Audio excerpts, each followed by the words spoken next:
going to Arizona State. Both of these squads with huge wins last week. Arizona State last second field goal against Baylor, holding them off. That was a big deal. And then you got uh, TCU coming off a massive win over SMU where Josh Hoover and Eric McAllister lit up SMU, lit them up. Even with a brutal red zone interception, like you still won very comfortably.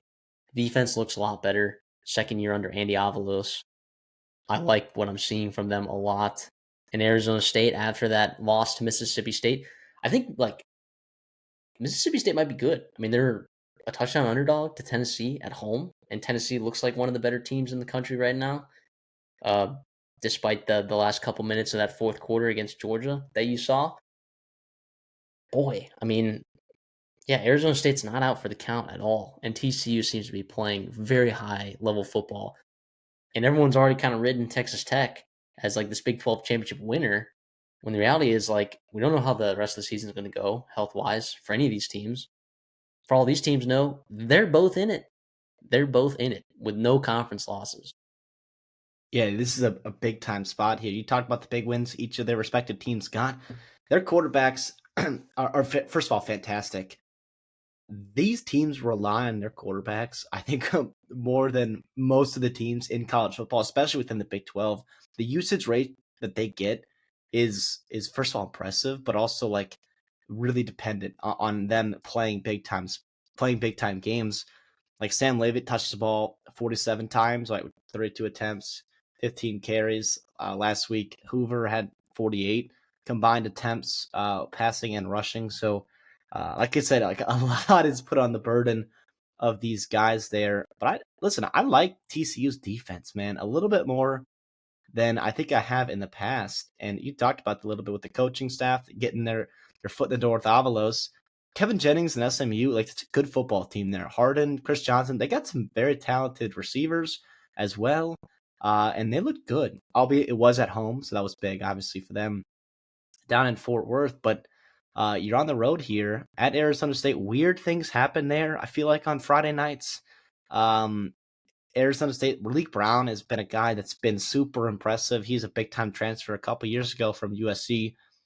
Very explosive, different change pace than Cam Scadaboo was, but still very, very good football player. I like TCU here in this spot. I love that I'm getting a couple points here. I think Hoover is really, really freaking good. I know he pulled up limping. He had like cramping issues at the end of the game last week. Sounds like he'll be fine. That's what he said. He said he's healthy. He said it was just cramping. So expect him to be back and obviously playing at a high level like he normally does. Yeah, give me TCU here. Yeah, I'm with you. Arizona State, like as impressive as like that fourth quarter was to stay in there and find a way to win that football game. I thought Baylor should have won that football game. I mean, like, 4 turnovers, man. Come on. yeah, and you get another game where Sawyer Robertson plays pretty decent, uh, and you're able to run the ball really efficiently with Bryson Washington there.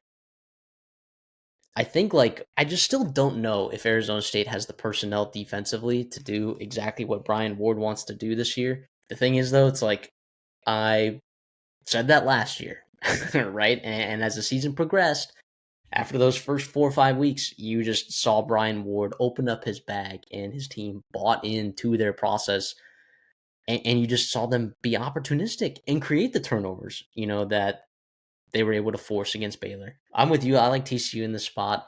I'll take the points as well. 2.5, 3, whatever. We'll pick it at 2.5, I guess. I know this line's probably moved to 3 at this point. Yeah, I like TCU for all the reasons that you said and what I said. I mean, I don't know. The thing is, the Big 12 is crazy because we talked about it being the conference of quarterbacks. I think that there's a quarterback advantage for TCU with the level that he's playing at right now. I think like at the wide receiver position, I think TCU is still pretty loaded. Like Eric McAllister finally having his coming out party, dude. Like, how long have we been waiting for him to kind of bust out of there? I mean, last year I know you had Jack Beck and Saban Williams, and like Eric McAllister was just like another piece. Even at the beginning of this year, you felt like Eric McAllister was just like, oh, he's just like another guy there.